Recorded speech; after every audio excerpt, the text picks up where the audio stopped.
Tattoos. I'm sure we all know what tattoos are, and I'm sure a lot of you want to get tattoos once you're old enough.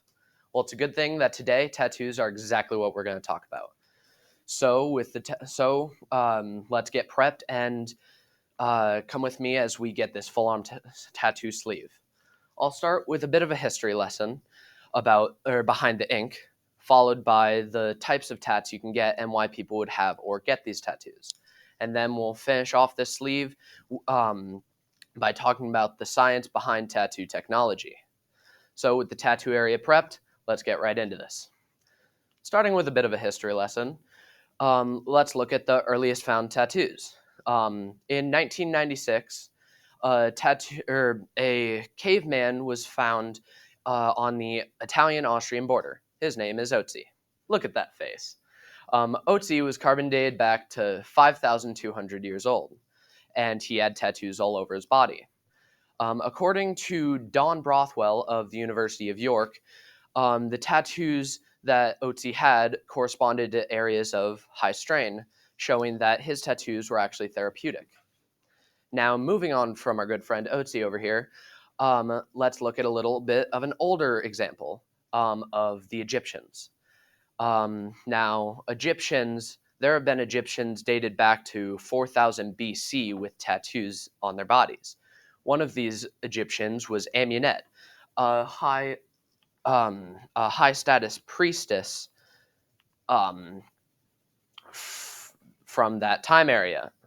Now, these tattoos obviously weren't given by a modern tattoo gun. Good old Benjamin Franklin over here wasn't even born yet. Now, these tattoos were given by sharp objects, typically made of copper or bronze, but sometimes of bone. And they were dipped in ink and then tapped into the skin. Now that we have a bit of a history lesson, let's take a look at the types of tats and why people have them. There are four main types of tattoos, those being traumatic tattoos, identification tattoos, cosmetic tattoos, and medical tattoos. Now, starting with traumatic tattoos. Traumatic tattoos occur when asphalt or gunpowder come in contact with an open wound. This was very common in coal miners because coal dust would get in contact with any wounds they might have. Now, moving on, let's take a look at identification tattoos. Identification tattoos, sadly, a big example of these was during the Holocaust because they were used in concentration camps to identify people there. But another example, which is a little bit happier, or at least not so sad, is animals, because these tattoos are used by farmers for livestock to keep track of all of them. Now, let's take a look away from this sad type of tattoo and take a look at cosmetic tattoos. Cosmetic tattoos were used as a type of permanent makeup. Isn't that kind of crazy? It's kind of permanent. But that's what would happen because it was like no need to worry because it's always there. And then the last type of tattoo is medical tattoos. Medical tattoos are used by doctors to show specific parts of the body and make sure they're still in the right place and get lined up properly.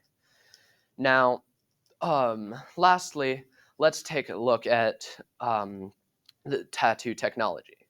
Now, when we think of tattoos, one face that probably doesn't come to mind is Thomas Edison.